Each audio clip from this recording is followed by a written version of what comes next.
नमस्कार दोस्तों, panther academy में आप सभी लोगों का हार्दिक स्वागत है। उम्मीद है आप सारे लोग स्वस्थ होंगे। आइए हम लोग सेशन की शुरुआत करें। यहां देखिए आपके लिए 4 लाइन सुंदर सी दी गई है। दिया गया है, सफलता के लिए किसी भी खास समय का इंतजार मत करो, बल्कि अपने हर समय को खास बना लो। मतलब निरंतर प्रयास करते रहिए और अपनी गलतियों से सीखिए, उनका सुधार करिए। यही सफलता का मूल मंत्र है और इसी के द्वारा आपको आगे सफलता प्राप्त होनी है। इसी क्रम में आपसे सिर्फ इतना गुजारिश रहेगा कि आप सेशन में शुरुआत से लेकर अंत तक बने रहें। यह सेशन आपके लिए और आपकी परीक्षाओं के लिए अत्यंत महत्वपूर्ण है। आइए हम लोग सेशन की शुरुआत करें और देखें महत्वपूर्ण प्रश्नों की यह सीरीज। देखिए पहला अत्यंत महत्वपूर्ण प्रश्न दिया गया है, हाल ही में केंद्रीय गृह मंत्री की अध्यक्षता में पूर्वीय क्षेत्रीय परिषद की कौन सी बैठक बुलाई गई। विकल्प हमारे जो दिए गए हैं, पहला दिया गया है 25वीं, दूसरा दिया गया है 18वीं, तीसरा दिया गया है 47वीं और चौथा दिया गया है यहां 22वीं। अगर हम बात करें सही विकल्प की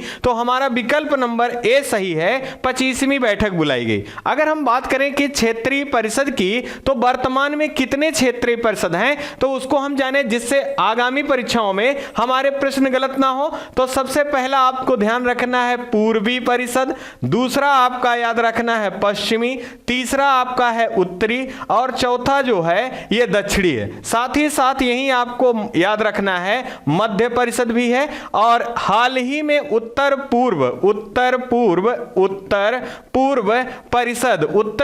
परिषद का भी गठन किया गया है। आप ध्यान रखेंगे कौन से अधिनियम द्वारा, तो अधिनियम 1971 के द्वारा। और क्षेत्रीय परिषद का गठन अगर पूछा जाए तो क्षेत्रीय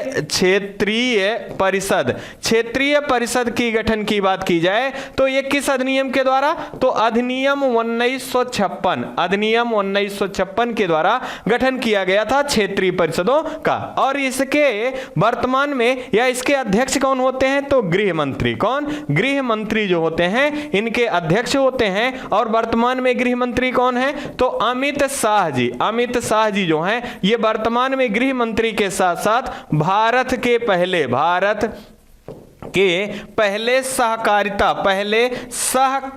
सहकारिता मंत्री भी कौन है, तो ये अमित शाह जी हैं। यह भी आपको याद रखना है। इसी क्रम में आपसे पूछा जाता है अंतरराज्यीय परिषद किस अनुच्छेद में है। अत्यंत महत्वपूर्ण प्रश्न है। अंतरराज्यीय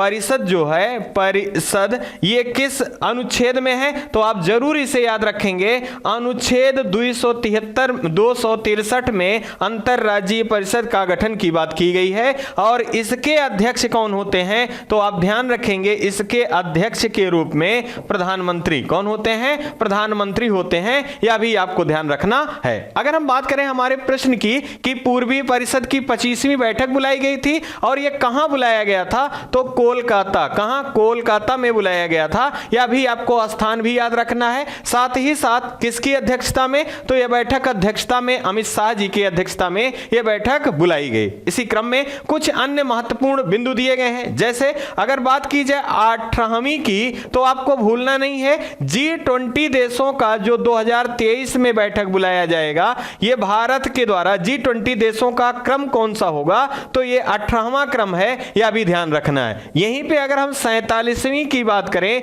तो आपको ध्यान रखना है GST काउंसिल की 47वीं बैठक कहां बुलाई गई थी, तो चंडीगढ़। कहां? चंडीगढ़ में बुलाया गया था। और GST काउंसिल के हेड कौन होते हैं, प्रमुख कौन होते हैं, तो वित्त मंत्री। कौन होते हैं? वित्त मंत्री जो होते हैं ये GST काउंसिल के हेड होते हैं। इसी क्रम में आपको ध्यान रखना है GST किस संविधान संशोधन द्वारा, तो 100वां संविधान 101वां संविधान संशोधन के द्वारा GST लागू किया गया। और किस आयोग आयोग की सिफारिश पर, तो आप ध्यान रखेंगे विजय केलकर। विजय केलकर आयोग की सिफारिश पर जीएसटी का गठन किया गया था, यह भी आपको ध्यान रखना है। इसी क्रम में अगर हम 22वीं की बात कर लें तो अत्यंत महत्वपूर्ण है 22वां राष्ट्रमंडल। 22वां राष्ट्रमंडल खेलों का आयोजन कहां किया गया था? तो इंग्लैंड के बर्मिंघम में। कहां? बर्मिंघम में। और इसमें भारत कितना पदक प्राप्त किया था? तो 61 पदक, और पदक तालिका में कौन से स्थान पर? चौथे स्थान पे था। यह भी आपको याद रखना है। यहां देखिए एक पिक्चर भी दिखाया गया है, इसमें आपको अमित शाह जी दिख रहे हैं, साथ ही साथ हेमंत सोरेन जी दिख रहे हैं और ममता बनर्जी दिख रही हैं। ये सारा जो आपका देखिए 25वां मीटिंग है पूर्वी क्षेत्रीय परिषद की, और इसका आयोजन कहां किया जाता है? डेट भी आप याद रखेंगे, 17 दिसंबर को इसका आयोजन किया जाता है। आइए इसी क्रम में अगला महत्वपूर्ण प्रश्न देखेंगे। हाल ही में आई उद्योग उत्कृष्टता पुरस्कार 2022 किसे प्रदान किया गया? अब यहां देखिए दिया गया है पहला ONGC, दूसरा दिया गया है NMDC, और तीसरा दिया गया है REC, चौथा दिया गया है गेल। अब यहां जो हमारा सही विकल्प है, विकल्प नंबर बी सही है, NMDC है। इसका फुल फॉर्म होता है नेशनल मिनरल डेवलपमेंट कॉर्पोरेशन। अगर हम बात करें इसके बारे में तो इसका आयोजन कहां किया गया था? तो आप ध्यान रखेंगे चेन्नई। कहां किया गया था? चेन्नई में किया गया था, और इसी में आई उद्योग उत्कृष्टता पुरस्कार से सम्मानित किया गया। इसे हिंदी में बोला जाता है भारतीय खनिज विकास संगठन जो है इसे कहा जाता है। इसी क्रम में अगर हम बात करें यहां से तो आपको ध्यान रखना है उत्कृष्टता पुरस्कार किसे दिया गया? तो NMDC को दिया गया। और क्यों दिया गया? तो आप ध्यान रखेंगे लौह अयस्कों से संबंधित कार्य के लिए इनको यह पुरस्कार दिया गया। अगर हम बात करें लौह की तो आपको ध्यान रखना है लौह अयस्क, कई बार पूछा जाता है कि लौह अयस्क कौन कौन से हैं, तो आप जरूर याद रखेंगे हेमेटाइट ये लौह अयस्क के रूप में, और मैग्नेटाइट ये लौह अयस्क के रूप में जाने जाते हैं। और आपसे कई बार यह भी पूछा गया है कि सबसे शुद्ध लोहा किससे प्राप्त होता है या किस अयस्क के द्वारा प्राप्त होता है? तो मैग्नेटाइट अयस्क के द्वारा शुद्ध लोहा प्राप्त होता है। और भारत में सबसे ज्यादा कौन अयस्क पाया जाता है लोहे का? तो हेमेटाइट। भारत में हेमेटाइट लौह अयस्क सर्वाधिक पाया जाता है। इसी क्रम में अगर हम बात करें ONGC की तो आपको याद रखना है ONGC oil and natural gas corporation. इसकी पहली महिला अध्यक्ष के रूप में किसे नियुक्त किया गया था? तो अलका मित्तल। कौन? अलका मित्तल हैं। और ध्यान रखेंगे कि वर्तमान में कौन है इसके प्रमुख? तो अरुण कुमार। कौन है? अरुण कुमार जी क्या हैं? ONGC के प्रमुख के रूप में हाल ही में नियुक्त किए गए हैं। और ये एक प्रकार की महारत्न कंपनी में शामिल है, यह भी ध्यान रखना है। साथ ही साथ REC जो है आपको ध्यान रखना है, रूरल इलेक्ट्रिफिकेशन जो है यह 12वीं भारत की 12वीं महारत्न कंपनी का दर्जा किसे प्रदान किया गया है? तो RE को दिया गया है। और गेल भी क्या है? एक भारत की महारत्न कंपनी के रूप में जानी जाती है। यहां देखिए पिक्चर के माध्यम से भी आपको दिखाया गया है आई उद्योग उत्कृष्टता पुरस्कार 2022 NMDC को दिया गया है, जिसका आयोजन चेन्नई में किया गया था। और लौह अयस्कों के लिए इसका पुरस्कार दिया गया है। और लौह अयस्कों के लिए दो अयस्क हेमेटाइट और मैग्नेटाइट जाने जाते हैं। हेमेटाइट जो होता है सबसे ज्यादा भारत में सबसे ज्यादा पाया जाता है, और मैग्नेटाइट जो है यहां से शुद्ध लोहे की प्राप्ति होती है। इसी क्रम में अगर हम बात करें RCE की तो ये 12वीं महारत्न कंपनी है। और ONGC की पहली महिला अध्यक्ष के रूप में अलका मित्तल को, और वर्तमान में अरुण कुमार जी हैं। इसी क्रम में कुछ महत्वपूर्ण पुरस्कार हैं, जैसे अगर आपसे पूछा जाए लिबर्टी मेडल हाल ही में किसे दिया गया है? तो आप ध्यान रखेंगे ये यूक्रेन के राष्ट्रपति व्लादिमीर जेलेंस्की को कौन से पुरस्कार से सम्मानित किया गया है? तो लिबर्टी मेडल से। अगर पूछा जाए यूनेस्को शांति पुरस्कार से किसे सम्मानित किया गया है? तो एंजेला मार्केल को सम्मानित किया गया है। है, यह भी ध्यान रखेंगे। इसी क्रम में आप याद रखेंगे नानसेन पुरस्कार। नानसेन पुरस्कार ये किसे सम्मानित किया गया है? यह भी एंजेला मार्केल को दिया गया है। आप ध्यान रखेंगे ये जर्मनी की पूर्व चांसलर रही हैं। वर्तमान में जर्मनी के चांसलर कौन हैं? तो ओलाफ सोल्ज जो हैं ये वर्तमान में जर्मनी के चांसलर हैं। इसी क्रम में आपको भूलना नहीं है एलिजाबेज द्वितीय पुरस्कार से किसे सम्मानित किया गया है? तो सुएला ब्रेबरमैन को दिया गया है। यह भी आपके लिए अत्यंत महत्वपूर्ण है और इसे आप याद रखेंगे। ये महत्वपूर्ण जानकारियां हैं। आइए इसी क्रम में अगले महत्वपूर्ण प्रश्न को देखते हैं। हाल ही में वायदगी तालुक साहित्य सम्मेलन का संबंध किस भाषा से है? यहां पूछा जा रहा है वायदगी तालुक साहित्य सम्मेलन, इसका संबंध किस भाषा से है? तो हमारा विकल्प जो दिया गया है, पहला दिया गया तमिल, दूसरा दिया गया तेलुगु, तीसरा दिया गया कन्नड़, चौथा दिया गया उड़िया। यहां जो हमारा सही विकल्प है, विकल्प नंबर सी सही है। इसका संबंध कन्नड़ भाषा से। किस भाषा से? तो कन्नड़ भाषा से। इसी क्रम में आपको ध्यान रखना है, आपसे पूछा जाता है कि भारत में शास्त्रीय भाषाएं कितनी हैं? तो आप ध्यान रखेंगे टोटल 6 भाषाएं हैं। इसी क्रम में कौन कौन सी भाषाएं हैं? सबसे पहली बार 2004 में कौन सी भाषा? तमिल भाषा जो है यह साहित्य भाषा के रूप में चुनी गई थी। उसके बाद कौन है? तो तेलुगु भाषा है। साथ ही साथ मलयालम है, आपको याद रखना है। और तमिल, तेलुगु, मलयालम, कन्नड़ हो गया। साथ ही साथ आप याद रखेंगे संस्कृत। और हाल ही में शामिल होने वाली भाषा कौन सी है? उड़िया भाषा है, जो कि हाल ही में शामिल हुई है। ये कब शामिल हुई है शास्त्रीय साहित्य में? तो ये शामिल हुआ है शास्त्रीय भाषाओं में 2014 में। पहली भाषा 2004 में और 2014 में उड़िया भाषा नवीनतम भाषा के रूप में शामिल हुआ है। इसी क्रम में आप देख लीजिए, तमिल हो गया 1, तेलुगु हो गया 2, मलयालम 3, कन्नड़ 4, संस्कृत 5, उड़िया 6। ये 6 भाषाएं हैं। लेकिन अगर शास्त्रीय नृत्य पूछ लिया जाए, शास्त्रीय नृत्य कितने हैं? तो आप ध्यान रखेंगे इनकी संख्या 8 है। कौन है? इनकी संख्या 8 है। अब बात हो रही थी भाषाओं की, तो यहां से कुछ महत्वपूर्ण प्रश्न पूछे जाते हैं। जैसे अगर आपसे पूछा जाए कि भाषा जो है ये किस अनुसूची में वर्णित है? अनुसूची में वर्णित है, तो आप ध्यान रखेंगे अनुसूची 8। किस अनुसूची? 8 अनुसूची में। मूल अनुसूची में कितनी भाषाएं वर्णित थी? तो आप ध्यान रखेंगे 14 भाषाओं का वर्णन था। आपको ध्यान रखना है 21वां संविधान संशोधन के द्वारा सिंधी भाषा जोड़ी गई। कौन सा? सिंधी भाषा जोड़ा गया। और आप ध्यान रखेंगे 71वां संविधान संशोधन के द्वारा आप याद रखेंगे नमक याद रखेंगे। यहां ना से नेपाली है और मां से यहां मणिपुरी है और का से यहां कोंकणी भाषा जोड़ी गई। और आपको ध्यान रखना 92वां संविधान संशोधन के द्वारा 4 भाषाएं जोड़ी जाती हैं और ये 4 भाषाएं क्या है? बोडो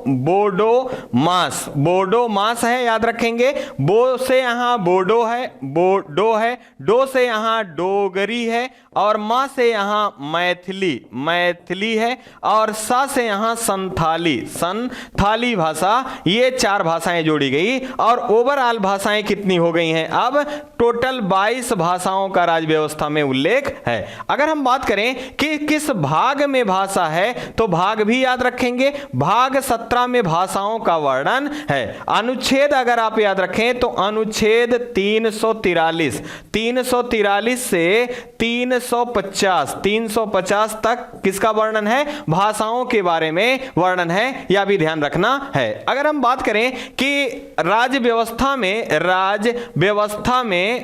में कितनी भाषाएं हैं, तो हम लोगों ने देखा कि 22 भाषाओं का वर्णन है। लेकिन साहित्य अकादमी पुरस्कार पूछा जाता है। साहित्य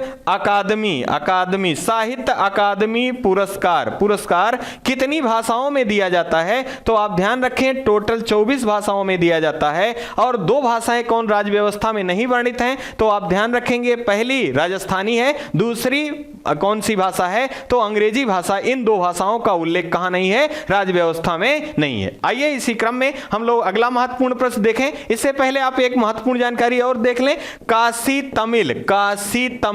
तमिल संगमम काशी तमिल संगमम का हाल ही में आयोजन किया गया था। तो कहां किया गया था? तो वाराणसी में किया गया था। और इसका उद्देश्य क्या था? तो जो तमिल साहित्य है और उत्तर भारत के साहित्य में समानता को युवाओं के बीच में प्रसारित करना या उनको बताना, या इसका मुख्य उद्देश्य था। आइए इसी क्रम में अगला महत्वपूर्ण प्रश्न देखेंगे। हाल ही में आयरलैंड के दूसरी बार प्रधानमंत्री के रूप में किसे चुना गया है? तो देखिए पहला विकल्प हमारा दिया गया है लियो वराडकर, दूसरा दिया गया चंद्रिका प्रसाद, तीसरा दिया गया ऋषि सुनक, चौथा दिया गया कमला हैरिस। यहां जो हमारा सही विकल्प है, विकल्प नंबर ये सही होगा, लियो वराडकर जो हैं ये कहां के? आयरलैंड के दूसरी बार प्रधानमंत्री के रूप में चुने गए हैं। अगर हम बात करें पहली बार कब चुने गए थे, तो 2017 में। और आयरलैंड की बात कर लें दोस्तों, तो आयरलैंड की राजधानी डबलिन है। क्या है? डबलिन जो है यहां की राजधानी है। इसी क्रम में आपको ध्यान रखना है कि भारतीय मूल के कुछ हैं जो कि विश्व के अनेक देश हैं, वहां पर उच्च स्थान पर प्रधानमंत्री के रूप में, राष्ट्रपति के रूप में और अन्य उच्च स्थानों पर हैं, तो उनके बारे में भी परीक्षाओं में प्रश्न पूछा जाता है। इसी क्रम में हम देखें, अगर बात करें चंद्रिका प्रसाद संतोखी की, तो ये सूरीनाम के प्रधानमंत्री कौन है? तो ये चंद्रिका प्रसाद संतोखी हैं। इसी क्रम में ऋषि सुनक को नहीं भूलना है, ये ब्रिटेन के 57वें और अभी तक के सबसे कम उम्र के प्रधानमंत्री कौन चुने गए हैं? तो ऋषि सुनक चुने गए हैं। ये भी भारतीय मूल के हैं। और आपको याद रखना है इनकी पार्टी का क्या नाम है? तो कंजर्वेटिव पार्टी। कौन सी पार्टी? कंजर्वेटिव पार्टी से संबंधित है। इससे पहले कौन थी? तो आपको याद रखना है लीज ट्रेस थी। और इन्होंने अपने दायित्वों का निर्वहन ना कर पाने के कारण अपने पद से इस्तीफा दे दिया है। और ब्रिटेन के प्रधानमंत्री के कार्यकाल में सबसे कम कार्यकाल वाली प्रधानमंत्री कौन है? तो लीज ट्रेस हैं। यह भी आपको याद रखना है। और लंबे समय के बाद ब्रिटेन की सम्राज्ञी जो थी एलिजाबेथ द्वितीय, इनका निधन हुआ है और यहां के नए सम्राट घोषित किए गए हैं। किसे? किंग चार्ल्स तृतीय को ब्रिटेन का नया सम्राट घोषित किया गया है। यह भी आपको याद रखना है। इसी क्रम में मित्रों आपको भूलना नहीं है, अगर पूछा जाए कमला हैरिस के बारे में, तो आप ध्यान रखेंगे यूएसए की पहली महिला उपराष्ट्रपति, उपराष्ट्रपति कौन है? तो भारतीय मूल की कमला हैरिस हैं। यह भी आपको याद रखना है। अगर बात करें हाल फिलहाल के दिनों में कुछ देश जो हैं जहां के नए प्रधानमंत्री नियुक्त किए गए हैं तो और राष्ट्रपति नियुक्त किए गए हैं, उनको हम रिकॉल कर लें। इसी क्रम में सबसे पहले अगर हम देखें तो जापान के प्रधानमंत्री कौन थे? तो आपको ध्यान रखना है शिंजो आबे जी थे और उनको अपने पद से इस्तीफा उन्होंने दे रखा था। उसके बाद किसे नियुक्त किया गया था? तो फूमियो कसीदो वर्तमान में प्रधानमंत्री कहां के हैं? जापान के हैं। इसी क्रम में आपको भूलना नहीं है इजराइल के बारे में। किसके बारे में? इजराइल के बारे में। वर्तमान में यहां पर प्रधानमंत्री कौन है? यार लैपिड हैं। कौन है? यार लैपिड हैं। लेकिन यहां पर चुनाव हुआ है और यहां के जो विपक्षी पार्टी है उसका नाम है लिकुड पार्टी, जिसके नेता कौन है? तो बेंजामिन नेतन्याहू हैं। उनको 64 सीटें मिली हैं। कितनी? 64 सीटें मिली हैं। और 2023 में, हाल ही में 2023 में इजराइल के नए प्रधानमंत्री कौन होंगे? बेंजामिन नेतन्याहू होंगे। इसी क्रम में आपको याद रखना है ब्राजील के बारे में। ब्राजील के बारे में आप ध्यान रखेंगे, यहां भी चुनाव हुए हैं और नए प्रधानमंत्री के उम्मीदवार कौन जीते हैं? तो लूला डी सिल्वा इनकी पार्टी को जीत मिली है। और ये 2023 में अगले ब्राजील के प्रधानमंत्री कौन होंगे? तो लूला डी सिल्वा जी होंगे। यह भी आपको याद रखना है। इसी क्रम में हाल ही में नेपाल में चुनाव हुआ है। तो यहां के प्रधानमंत्री कौन है? वर्तमान में तो शेर बहादुर देउवा हैं और इन्हीं की पार्टी को पुनः जीत मिला है। तो आने वाले समय में नेपाल के भी प्रधानमंत्री पद पर बने रहेंगे कौन? शेर बहादुर देउवा। अगर हम बात करें श्रीलंका की तो आपको भूलना नहीं है श्रीलंका के राष्ट्रपति और प्रधानमंत्री दोनों चेंज हुए हैं। कौन हुए हैं? तो राष्ट्रपति रानिल विक्रमसिंघे और प्रधानमंत्री की बात करें तो दिनेश गुणवर्धने जी को नियुक्त किया गया है। इसी क्रम में आपको सऊदी अरब के प्रधानमंत्री नियुक्त किए गए हैं तो मोहम्मद बिन सुल्तान को सऊदी अरब का प्रधानमंत्री बनाया गया है, यह भी आपको ध्यान रखना है। फिलीपींस के राष्ट्रपति नियुक्त किए गए हैं, कौन? मार्कोस जूनियर को नियुक्त किया गया है। साथ ही साथ आपको याद रखना है, अत्यंत चर्चा में रहा है इटली की पहली महिला प्रधानमंत्री के रूप में किसे? तो जॉर्जिया मेलोनी को नियुक्त किया गया है। अगर पूछा जाए हंगरी की पहली महिला राष्ट्रपति कौन है? तो कैटलीन नोवाक है। कौन है? कैटलीन नोवाक है, यह भी आपको याद रखना है। और ऑस्ट्रेलिया के बारे में बात किया जाए तो ऑस्ट्रेलिया के प्रधानमंत्री किसे नियुक्त किया गया है? एंथोनी एल्बानीज जो हैं ये ऑस्ट्रेलिया के प्रधानमंत्री के रूप में नियुक्त किए गए हैं, आपको ध्यान रखना है। ये महत्वपूर्ण जानकारियां हैं नियुक्ति से संबंधित। यकीन मानिए ये सारे प्रश्न आपके लिए कहीं ना कहीं परीक्षाओं में मददगार जरूर साबित होंगे। आइए इसी क्रम में अगला महत्वपूर्ण प्रश्न देखेंगे। हाल ही में किस देश को यूएन समर्थित महिला आयोग से निष्कासित किया गया है? देखिए विकल्प हमारा दिया गया, पहला यूक्रेन, दूसरा अफगानिस्तान, तीसरा ईरान, चौथा यूएई। यहां जो सही विकल्प हमारा है विकल्प नंबर सी सही है। ईरान को यूएन में महिला समर्थित आयोग से निष्कासित किया गया है। अगर हम बात करें यूएन की तो यहां से बहुत सारे प्रश्न पूछे जाते हैं। जैसे सबसे पहला प्रश्न यही पूछा जाता है कि यूएन की स्थापना कब होती है? तो 24 अक्टूबर 1945 को इसकी स्थापना होती है और न्यूयॉर्क में इसका मुख्यालय है। अगर बात करें इसके प्रमुख कौन है तो एंटोनियो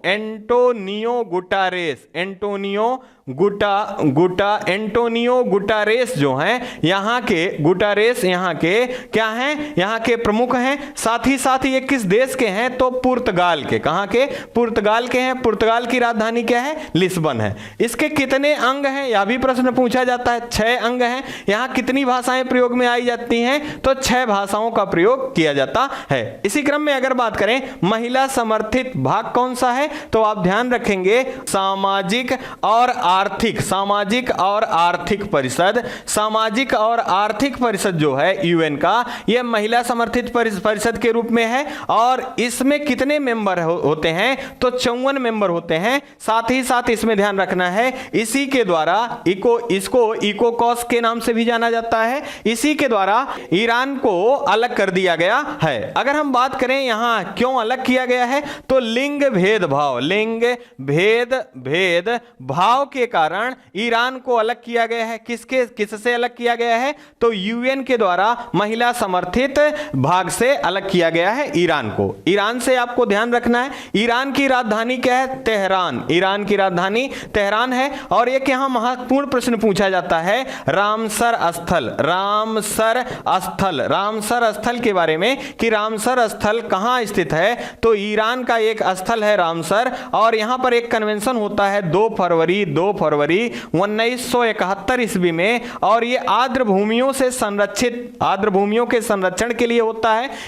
इसी कारण प्रत्येक 2 फरवरी को विश्व आर्द्र भूमि दिवस के रूप में मनाया जाता है। अगर हम बात कर लें कि वर्तमान में भारत में आर्द्र भूमियों की संख्या कितनी है तो 75 जो है आर्द्र भूमियां हैं। सर्वाधिक 14 आर्द्र भूमियां तमिलनाडु में है, 10 आर्द्र भूमियां उत्तर प्रदेश में दूसरे स्थान पर हैं। ईरान के द्वारा यहां की मुद्रा चेंज की गई, इसका नाम क्या है? टोमान जो है यहां की नई मुद्रा का नाम है, यह भी ध्यान रखेंगे। अगला हमारा महत्वपूर्ण जानकारी के रूप में अगर देखें तो यूक्रेन की राजधानी क्या है? तो कीव यूक्रेन की राजधानी है और यह नीपर नदी के तट पर स्थित है। यहां से आपको ध्यान रखना है यूक्रेन में फंसे भारतीयों को वापस लाने के लिए कौन सा ऑपरेशन चलाया गया था? तो ऑपरेशन गंगा का संबंध कहां से है? तो यूक्रेन में फंसे भारतीयों को वापस लाने के लिए ऑपरेशन गंगा चलाया गया था। जबकि अफगानिस्तान में फंसे भारतीयों को वापस लाने के लिए ऑपरेशन देवी शक्ति चलाया गया था। और अफगानिस्तान की राजधानी क्या है? तो काबुल। क्या है?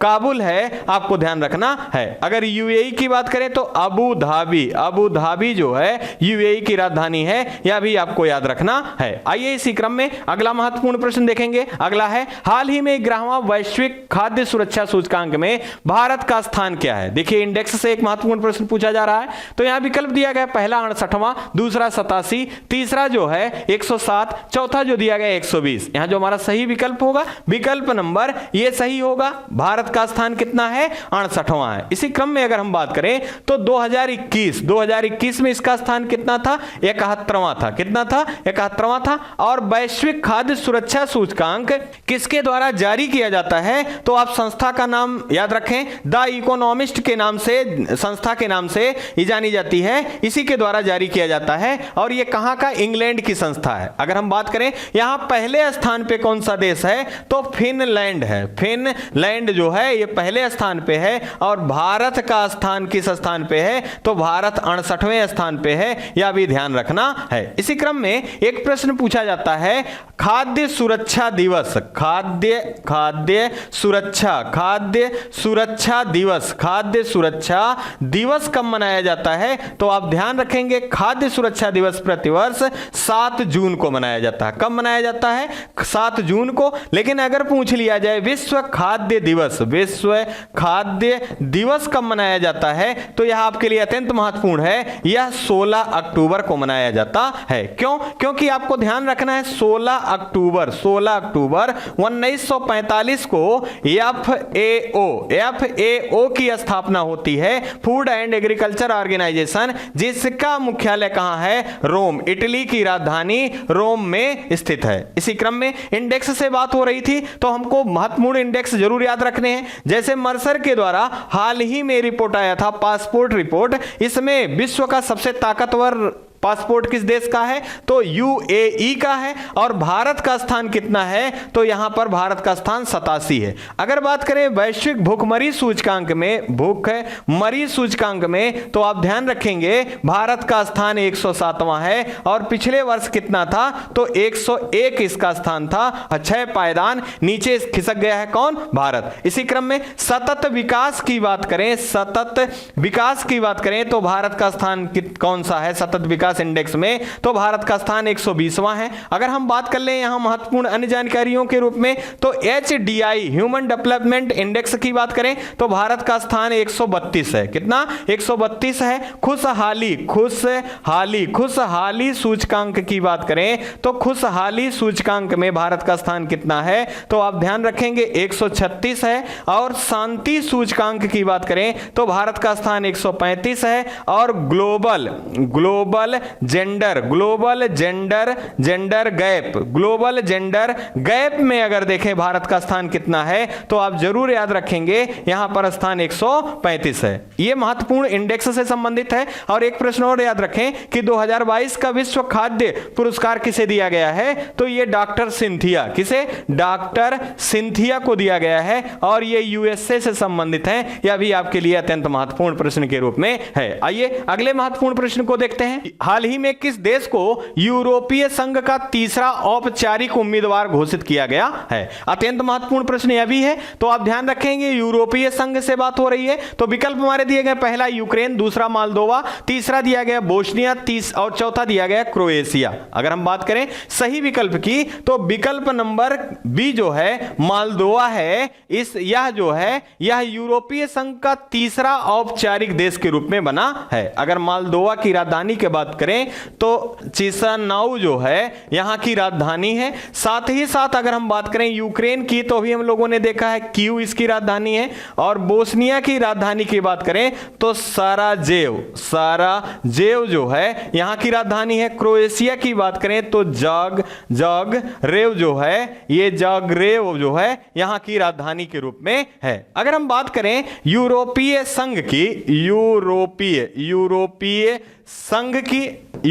संघ की इसकी स्थापना कब होती है? 1 नवंबर 1993 को इसकी स्थापना होती है। अगर हम बात करें वर्तमान में इसके अध्यक्ष कौन है, तो आप ध्यान रखेंगे ओंसुला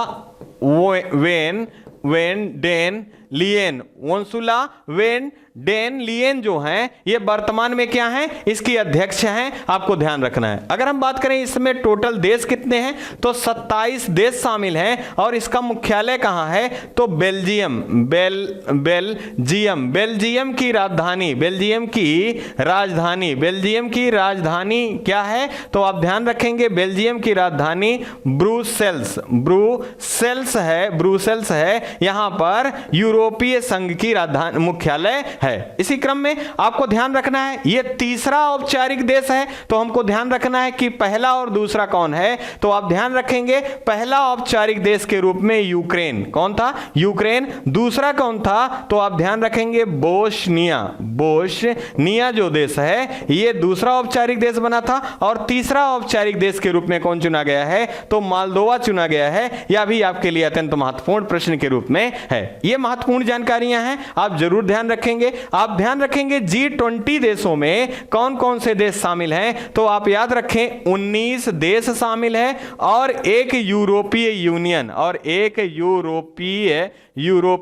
यूनियन शामिल है, और इनके समूह को किस नाम से जाना जाता है, G20 देशों के नाम से जाना जाता है, जिसमें सदस्य देशों के रूप में भारत भी शामिल है। आइए इसी क्रम में अगला महत्वपूर्ण प्रश्न देखें। अगला हमारा है अत्यंत महत्वपूर्ण, और यहां से निश्चित रूप से आपके प्रश्न बनने हैं। हाल ही में आयोजित फीफा वर्ल्ड कप 2022 का खिताब किस देश के द्वारा जीता गया है। देखिए विकल्प दिया गया, पहला कतर, दूसरा दिया गया फ्रांस, तीसरा अर्जेंटीना, चौथा क्रोएशिया। यहां जो हमारा विकल्प सही है यह विकल्प नंबर सी सही है, अर्जेंटीना के द्वारा जीता गया है। अब आइए कुछ महत्वपूर्ण फीफा वर्ल्ड कप से जानकारियां हम सीखते हैं। जैसे पहले अगर बात की जाए फीफा की, तो इसकी स्थापना कब होती है, 1904 ईस्वी में इसकी स्थापना होती है, और ज्यूरिख जो कि स्विट्जरलैंड में है, यहां पर इसका मुख्यालय है, और जियानी इनफेंटेनियो जो हैं यहां के वर्तमान में प्रमुख हैं। इसी क्रम में अगर हम बात करें कि 2022 का फीफा वर्ल्ड कप का आयोजन कहां किया गया, और क्रम क्या था, पहले क्रम ये 22वां था, कौन सा 22वां था। इसका आयोजन कतर दोहा में किया गया, और आप ध्यान रखेंगे शुभंकर कौन है, तो शुभंकर इसका लाइव है, क्या है, लाइव है। और अगर बात की जाए जो फुटबॉल है, इसका नाम क्या रखा गया था, तो अल रहला, क्या नाम, अल रहला रखा गया, और इसका अर्थ क्या होता है, यात्रा, क्या होता है, यात्रा होता है। टोटल टीम कितनी भाग ली थी, तो आप ध्यान रखेंगे 32 टीमें प्रतिभाग की थी, और फाइनल आप याद रखें, फाइनल की बात याद रखें कि किस स्टेडियम में, तो लुसैन स्टेडियम में जो कि कतर में स्थित है, यहां पर इसका आयोजन किया गया। किन किन देशों के बीच में किया गया, तो आप ध्यान रखेंगे फ्रांस और अर्जेंटीना के बीच में फाइनल का आयोजन किया गया। आप ध्यान रखेंगे कि पेनाल्टी शूट में कौन सा जीत विजयी घोषित हुआ, तो अर्जेंटीना 4-2 से विजयी घोषित हुआ, और यह लियोनेल मेसी की टीम है, यह भी आपको ध्यान रखना है। और इससे पहले 2018 का फीफा वर्ल्ड कप का खिताब किसने जीता था, तो फ्रांस के द्वारा जीता गया था। इसी क्रम में अगर हम एक महत्वपूर्ण जानकारी के रूप में देखें, तो आप ध्यान रखेंगे कि अर्जेंटीना की राजधानी क्या है, तो अर्जेंटीना की राजधानी ब्यूनस आयर्स जो है यहां की राजधानी है, और क्रोएशिया की राजधानी जाग्रेब है, फ्रांस की राजधानी पेरिस है, यह भी आपको याद रखना है। अगर हम बात करें यहां एक महत्वपूर्ण जानकारी के रूप में कि अर्जेंटीना ये कौन सी बार इस कप को जीतने वाली टीम के रूप में बनी है, तो आप ध्यान रखेंगे ये तीसरी बार, कौन सी बार, ये तीसरी बार अर्जेंटीना ने जीता है। पहले कब था, तो 1978 में, साथ ही साथ 1986 में और 2022 में। ये तीसरी बार फीफा वर्ल्ड कप जीतने वाली टीम कौन बनी है, तो ये अर्जेंटीना बनी है। अगर आपसे पूछ लिया जाए कि अभी तक सर्वाधिक बार कौन सी टीम ने फीफा वर्ल्ड कप का खिताब जीता है, तो 5 बार। अभी तक सर्वाधिक बार ब्राजील की टीम के द्वारा फीफा वर्ल्ड कप का खिताब जीता गया है। ब्राजील की राजधानी क्या है, ब्राजील लिया है, यह भी आपको याद रखना है। आइए इसी क्रम में एक महत्वपूर्ण जानकारी के रूप में देखें। यहां देखिए 3 प्रश्न और भी आप याद रखेंगे। अगर आपसे पूछा जाए गोल्डन बूट, गोल्डन ग्लव्स और गोल्डन बॉल और गोल्डन बूट ये किन किन खिलाड़ियों को दिया गया, तो यह भी काफी महत्वपूर्ण है। तो आप ध्यान रखेंगे गोल्डन ग्लव्स किसे दिया गया, तो एमिलियानो मार्टिनेज को दिया गया, जबकि गोल्डन बॉल किसे दिया गया, तो लियोनेल मेसी को दिया गया,